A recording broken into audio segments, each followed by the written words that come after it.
소요리 문답 제 76문에서 78문까지 말씀 한번 공부하는 시간 가져보도록 하겠습니다. 먼저 우리 76문 같이 읽겠습니다. 아홉 번째 계명이 무엇인가? 답을 볼까요? 아홉 번째 계명은 내 이웃에 대하여 거짓 증거하지 말라 하신 것이다. 아홉 번째 계명에 대해서 이야기하죠. 자, 77문입니다. 아홉 번째 계명이 명하는 것은 무엇인가? 명령이 무엇이냐? 답을 봅니다.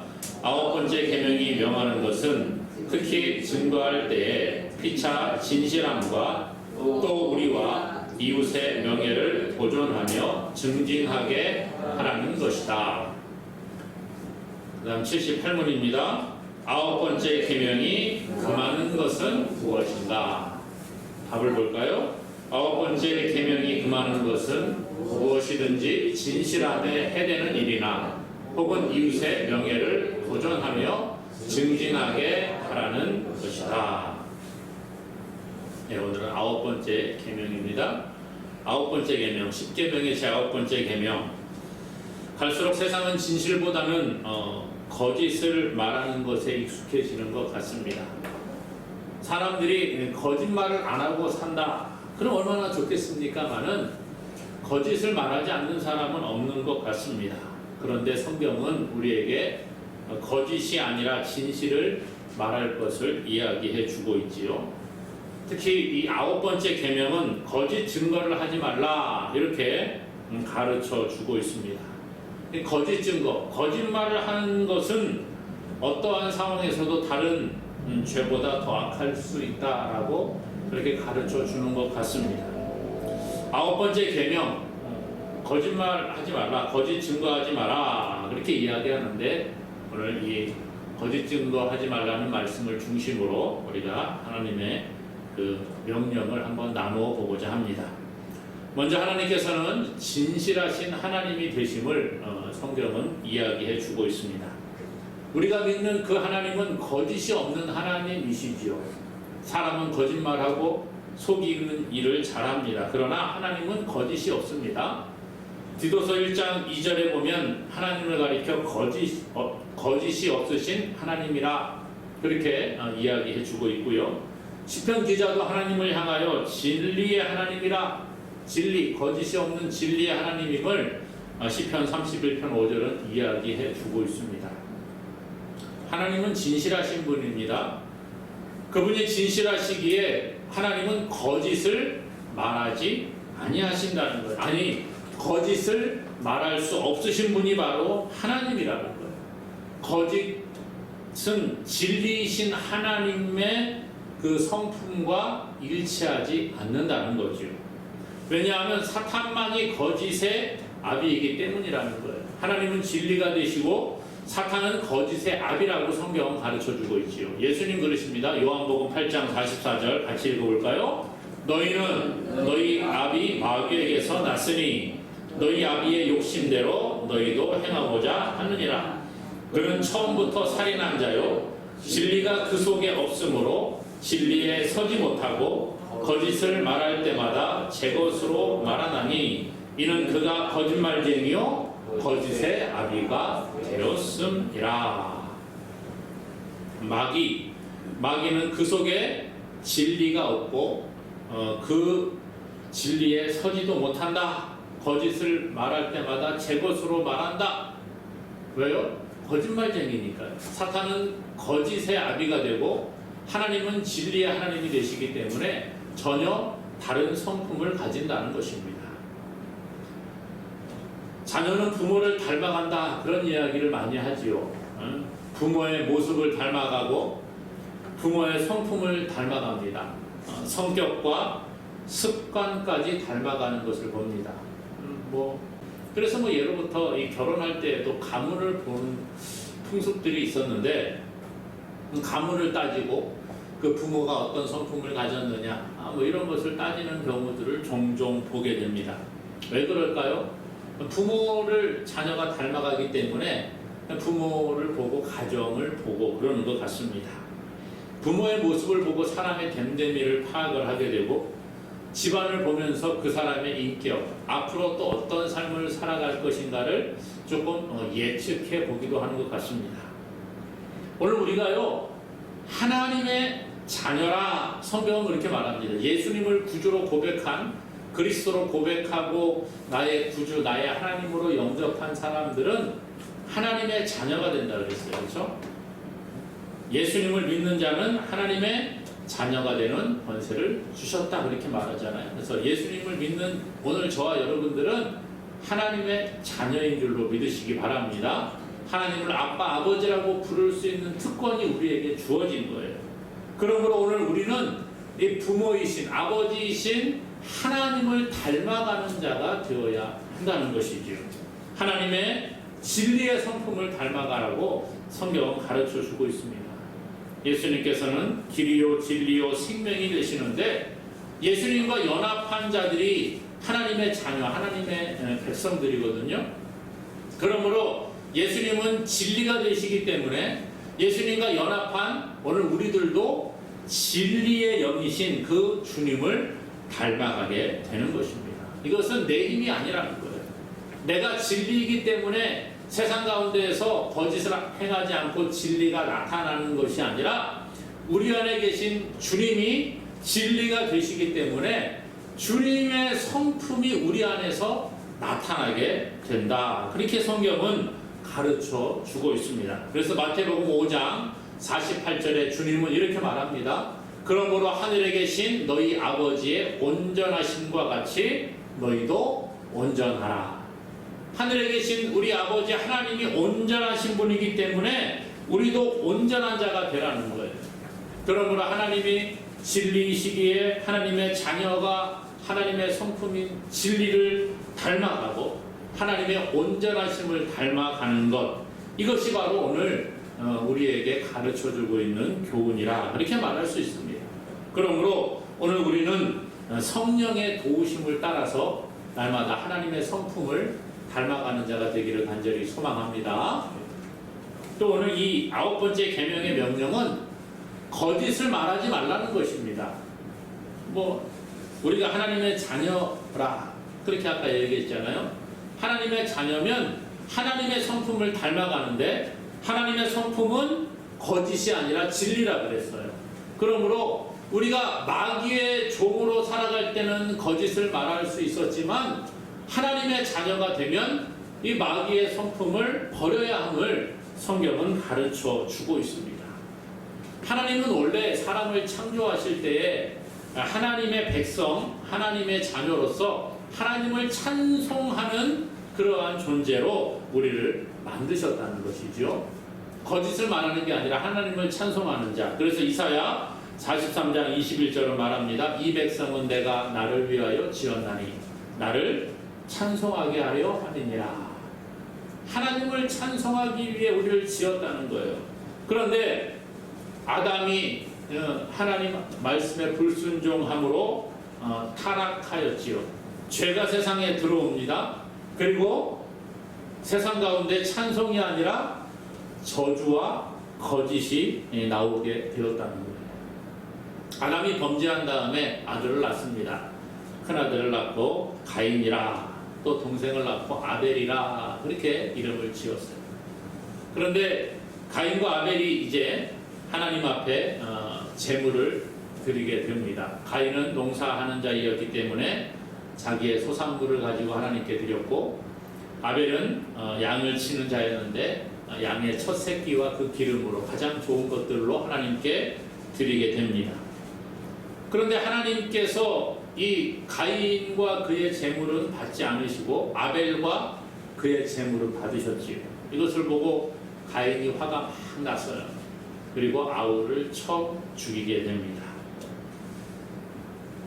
인류 최초의 살인이 이 성경에 소개가 되는 거지요.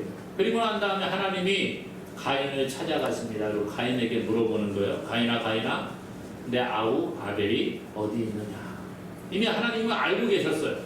가인이 그 동생 아벨을 쳐 죽인 것을 이미 하나님은 알고 계시고 보고 계시고, 그래서 가인에게 찾아가시는 겁니다. 가인아, 너 아우가 어디 있느냐? 아벨이 어디 있냐? 그랬더니 가인이 뭐라고 해요? 하나님 내가 알지 못합니다. 내가 내 아우를 지키는 자입니까? 라고 이렇게 하나님 앞에 거짓말을 하는 겁니다. 타락한 사람들은 하나님 앞에 거짓을 태연하게 이야기하는 존재로 바뀌게 되었다는 거예요. 하나님은 하나님의 성품을 따라 사람을 만드시고 아담에게 하나님의 성품을 그대로 넣어주셨어요. 그러나 불순종함으로 죄가 들어왔을 때에 사람들은 하나님의 형상을 잃어버리고 이렇게 타락한 존재로서 죄인의 모습을 보여주는 겁니다. 그 가운데 하나가 뭐예요? 하나님 앞에 거짓말하는 거예요. 하나님 앞에 핑계대는 거예요. 그렇기 때문에 오늘 우리는 이렇게 타락한 존재임을 먼저 우리는 고백해야 합니다. 그러나 예수님을 구주로 고백한 자들은 하나님의 형상을 다시 회복시켜 주시는 거예요.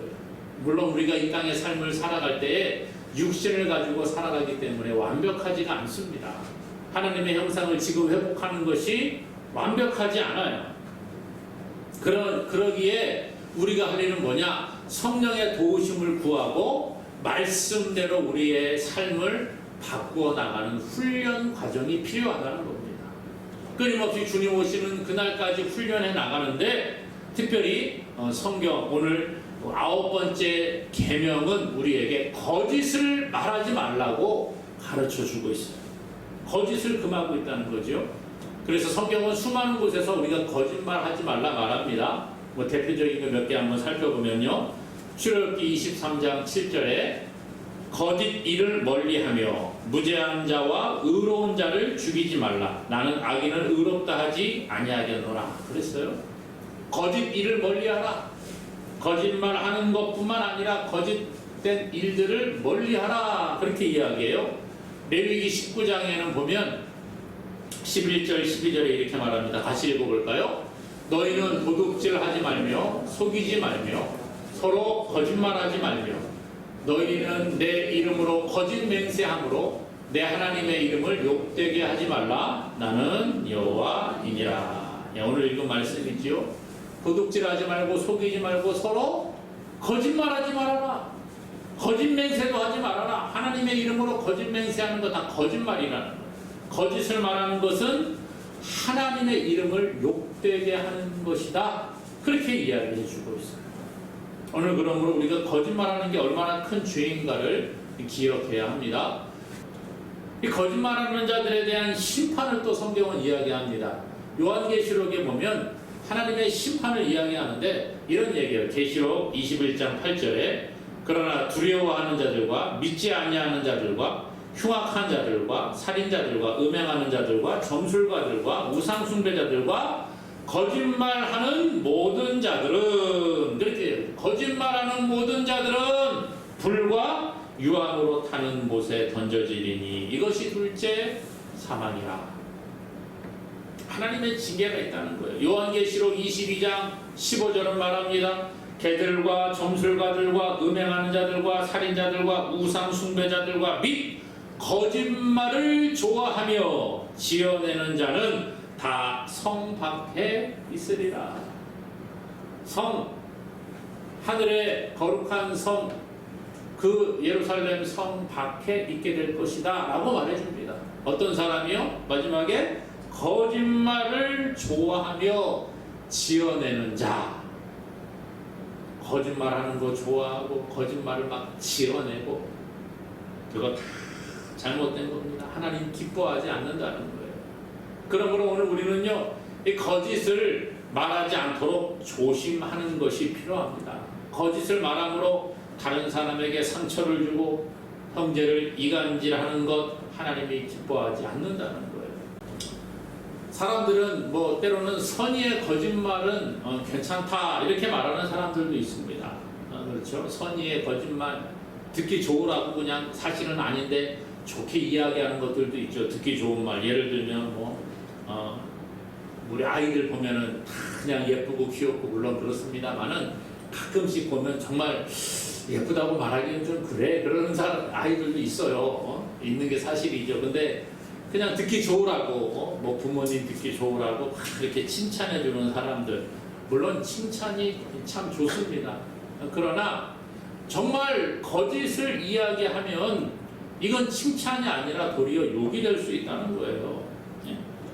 또 어떤 사람들에게는 상처를 주지 않기 위해서 사실이 아닌데 사실인 것처럼 그렇게 하는 사람들도 있습니다. 예. 성경은요, 이런 상황에 따라서 거짓말을 해야 되는 것조차도 옳지 않음을 이야기합니다. 성경에 보면 이런 거짓말은 하나님이 인정하시고 복을 주셨네 이렇게 착각할 만한 것들이 있습니다. 대표적인 게 어떤 거냐면 출애굽기 1장에 보면 애굽 왕이 이제 그 히브리 민족을 없애기 위해서 너무나도 막 번성을 하니까 하나님의 복을 받아서 히브리 민족이 애굽에서 막 번성을 합니다. 사람이 너무 많아지는 거예요. 민족들이 많아지고 힘이 세지니까 애굽 왕이 갑자기 이렇게 하다가는 정말 이 애굽 사람들은 얼마 없는데 히브리 민족이 너무 많아지면 큰일 나겠구나 싶은 생각이 들었어요. 그래서 애굽 왕이 바로가 히브리 산파 시브라와 부하라는 사람에게 이야기합니다.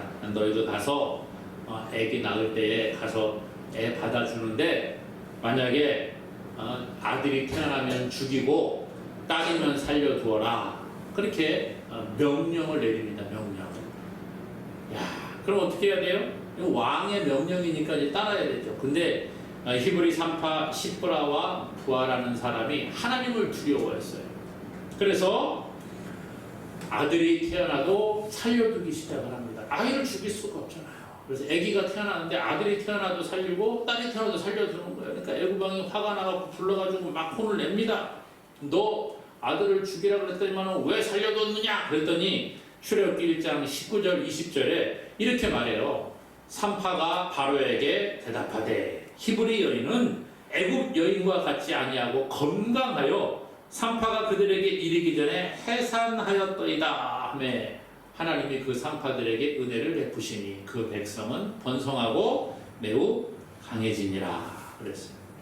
거짓말하는 거예요. 왕 앞에서. 히브리 여인들 얼마나 건강한지 아십니까? 우리가 애기 진통 있다 그래갖고 막 가면 벌써 애기가 태어나고 있다는 거예요. 그래서 이미 아이가 태어나 있는데 거기 부모가 보는 앞에서 애를 어떻게 죽입니까? 나는 그렇게 못했습니다. 그렇게 이야기를 했죠. 그랬더니 하나님이 그들에게 은혜를 베푸셨다. 이렇게 이야기합니다. 여러분, 그러면 하나님이 이 산파들이 거짓말한 것을 인정하시고 복을 주셨다는 거예요. 이렇게 착각을 할 수가 있습니다. 그렇죠? 그런 것 같이 좀 뉘앙스가 그렇죠. 자, 전쟁이 벌어집니다. 나라와 나라 간의 전쟁이 벌어집니다. 적군에게 거짓말을 해야 될 때가 있어요. 그렇죠? 그거 하나님 기뻐하시는 거예요? 기뻐하지 않는 거예요? 참 고민이 됩니다. 네. 의사가 환자를 진료를 했습니다. 이 사람 중병에 걸렸는데 암이네. 길어봐야 3개월 살겠네. 그런데 환자 앞에서 말을 못 하겠어요. 너무 젊어서. 당신 3개월 있다 죽습니다. 그러면 충격받을 것 같아. 그래가지고 환자에게는 속이고 별거 아닙니다. 나가 계세요. 그리고 가족들만 조용히 불러갖고 환자에게는 얘기 안 했는데 보호자들만 알고 계세요. 네, 암이 너무 심각해가지고 3개월밖에 못 살 것 같습니다. 이렇게 얘기했어요. 의사가. 여러분, 의사가 환자에게는 말하지 않고 거짓말하고 보호자에게만 얘기했어요. 이거 괜찮은 건가요? 선의의 거짓말입니다. 참 고민이 될 수밖에 없는 이러한 상황들이 펼쳐질 때가 참 많아요. 그렇죠? 우리가 흔히들 선의의 거짓말, 화이트 거짓말 이런 얘기 하더라고요. 그 맞는 건지 모르겠어요. 그렇죠? 때로는 저도 그런 얘기를 할 때가 있거든요. 앞에서 차마 말하기는 그렇고 약간 거짓도 아니고 진실도 아닌 좀 두리뭉실하게 그냥 대충 대답하고 넘어가는 경우가 있습니다. 그런데 사실 엄밀히 따지면 성경은 이러한 거짓말조차도 옳지 않다라고 말해주고 있다는 거예요. 모든 거짓은 진리에서 나지 않기 때문에 하나님은 거짓을 기뻐하지 않는 하나님이심을 성경은 이야기합니다. 자, 요한일서 2장 21절입니다. 같이 읽습니다. 내가 너희에게 쓰는 것은 너희가 진리를 알지 못하기 때문이 아니라 알기 때문이요 또 모든 거짓은 진리에서 나지 않기 때문이라. 모든 거짓은 어디에서 나요? 진리에서 나지 않는다. 진리에서 거짓이 날 수가 없는 거지요. 그렇죠? 콩을 심었는데 콩이 나야지, 콩을 심었는데 팥이 날 수 없다는 거예요. 예수님께서도 오직 진실만을 이야기하라 말합니다. 마태복음 5장 37절입니다. 오직 너희 말은 옳다 옳다 아니라 아니라 하라. 이에서 지나는 것은 악에서부터 나느니라. 옳은 것은 옳다고 인정하고 아닌 것은 아니라고 해주라는 거예요. 옳은 건데 저 사람 얼굴 보니까 이 거짓말을 좀 해야 되겠는데 아니라고 해줘야지 맞을 것 같은데 이렇게 하지 말라는 겁니다. 이거 하지 말라는 거예요. 쉽지가 않습니다. 사실 우리가 이렇게 살아가는 게. 그렇죠? 그럼에도 불구하고 우리는 분명히 일단 이 기준을 세워놔야 되는 거야. 하나님이 우리에게 무엇을 요구하시는가. 거짓말을 하지 말라는 것이 바로 죄다. 이것을 먼저 우리가 깨닫는다면 우리가 어떤 상황 가운데에서도 하나님이 원하시는 뜻을 깨달아 나아갈 수 있게 될 줄로 믿습니다. 그러므로 거짓에는 하나님의 심판이 있음을 기억하고 거짓말하지 아니하고 우리가 진리를 이야기하는 자가 될 수 있기를 간절히 소망합니다. 그래서 9번째 계명은 말하는 거예요. 진실한 증거로 우리와 우리의 이웃의 명예를 보존하고 증진할 것을 이야기합니다. 거짓 증거하지 말라 그랬잖아요. 거짓 증거. 그냥 거짓말 정도가 아니라 이건 법정 용어입니다. 거짓 증거한다 이 말은. 법정에서 증인 선서를 한다고 하면 어떻게 될까요? 네? 우리나라도 그렇죠. 법정에서 증인 선서를 할 때 증인 선서를 이렇게 낭독을 하고 거기 뭐 사인을 하고 이렇게 한다 그러더라고요. 또 국회에서도 무슨 증인으로 채택이 됐을 때에 거기서 뭐 증인 선서를 하고 그렇게 증언을 하지 않습니까? 증인 선서를 할 때 이런 내용이 있어요. 양심에 따라 숨김과 보탬이 없이 사실 그대로 말하고 만일 거짓말이 있으면 위증의 벌을 받기로 맹세합니다. 이렇게 선서를 합니다. 그리고 거기다가 서명을 해요. 그래서 실제로 위증을 하게 되면 거짓말로 증언을 했다가 이게 발각이 되게 되면 이 위증에 대한 처벌을 받게 됩니다. 위증에 대한 처벌이 생각보다 좀 세다고 그렇게 이야기를 하더라고요. 이 선서, 이 법정에서 증인들이 일어나서 엄숙하게 해야 하고 형사소송법 제157조에 명시하고 있다는 것입니다. 왜 그럴까요? 거짓말하면 잘못하면 선의의 피해자가 생기기도 하고 거짓 증언을 통해서 죄가 있는 사람이 죄가 없다고 그렇게 판결받기도 하고 그렇기 때문에 이렇게 엄숙하게 맹세를 하고 증언을 하게 만들고 있습니다. 그런데 하나님의 자녀인 오늘 저와 여러분들이 우리의 삶 가운데 진리가 아니라 거짓을 이야기한다. 이거 하나님이 얼마나 슬퍼하시겠습니까? 세상 법정에서도 거짓 증언을 하지 않는데 하나님의 자녀가 진실을 말하지 않는다는 것, 하나님 기뻐하지 아니하신다는 거예요. 그래서 에베소서 4장 25절에 말합니다. 그런즉 거짓을 버리고 각각 그 이웃과 더불어 참된 것을 말하라. 이는 우리가 서로 지체가 됨이라. 우리가 거짓을 버리라는 거예요. 우리가 함께 참된 것을 이야기하는 것이 필요하다는 거죠. 사울 왕은 아들 요나단이 죄 없는 다윗을 죽이려는 아버지에게 다윗의 선함을 진실하고 용감하게 이야기할 때에 그것을 듣게 됩니다. 무슨 얘기입니까? 이 사울 왕, 그러니까 이스라엘의 초대 왕이 사울이죠. 사울 왕의 아들이 있는데 아들 가운데 요나단이라는 아들이 있었습니다. 요나단과 이 다윗은 아주 친구처럼 그렇게 지냈던 우정이 돈독했던 사이였는데 아버지 사울 왕이 자꾸 다윗을 죽이려고 하는 거예요. 그러니까 이 요나단이 아버지에게 아주 충심을 가지고 그렇게 이야기를 합니다. 아버지, 왜 선한 다윗을 죽이려고 합니까? 다윗이 아버지에게 잘못한 게 없는데 왜 죽이려고 합니까? 뭐 이런 이야기를 용감하게 합니다. 사무엘상 19장 4절 5절에 보니까요, 요나단이 그의 아버지 사울에게 다윗을 칭찬하여 이르되 원하건대 왕은 신하 다윗에게 범죄하지 마옵소서. 그는 왕께 득죄하지 아니하였고 그가 왕께 행한 일은 심히 선함이니이다. 죄짓지 않았다는 거예요. 선한 일만 했다는 거예요. 그가 자기 생명을 아끼지 아니하고 블레셋 사람들을 죽였고 여호와께서는 온 이스라엘을 위하여 큰 구원을 이루셨으므로 왕이 이를 보고 기뻐하셨거늘 어찌 까닭없이 다윗을 죽여 무죄한 피를 흘려 범죄하게 하려 하시나이까. 이렇게 말합니다. 이 거짓을 말하지 아니하고 자기뿐만 아니라 자기의 이웃, 형제들을 생명을 보존하고 명예를 보존하도록 하기 위해서 진실을 이야기하는 모습을 보여준다는 겁니다. 오늘 우리가 이러한 모습이 있어야 됩니다. 우리가 거짓말하지 않음으로 인해서 나뿐만 아니라 우리 교회가 또 우리 믿음의 사람들이 또 우리 이웃들이 복을 받게 되는 것입니다. 다윗은 공의를 일삼고 진실을 말하는 자가 하나님의 장막에 거할 것이라 그렇게 말해요. 우리 이것만 같이 읽어볼까요? 시편 15편 1절에서 3절입니다.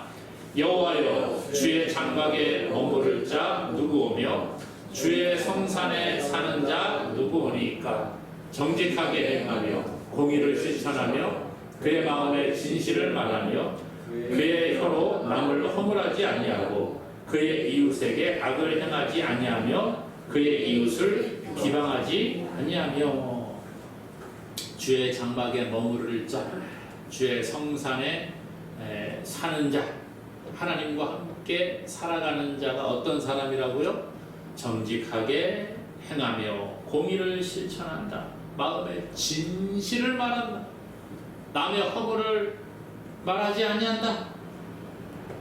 이웃에게 악을 행하지 아니하고 비방하지 않는다. 이런 사람들이 하나님과 함께 동행하는 자라. 그렇게 말해줍니다. 그러므로 바랍기는 오늘 9번째 계명의 명령을 우리가 바르게 깨달아서 정말 진실하게 말함으로 말미암아 나뿐만 아니라 우리 교회와 또 우리 성도들과 이웃들에게 하나님의 아름다운 영향력을 끼치는 자가 되어야 할 줄로 믿습니다. 비록 힘들지만 할 수만 있으면 어떤 환경 가운데에서도 오직 진실만을 이야기함으로 하나님의 자녀로서 세상에 소금으로 빛으로의 역할을 감당하는 저와 여러분 되기를 주님의 이름으로 간절히 축원합니다.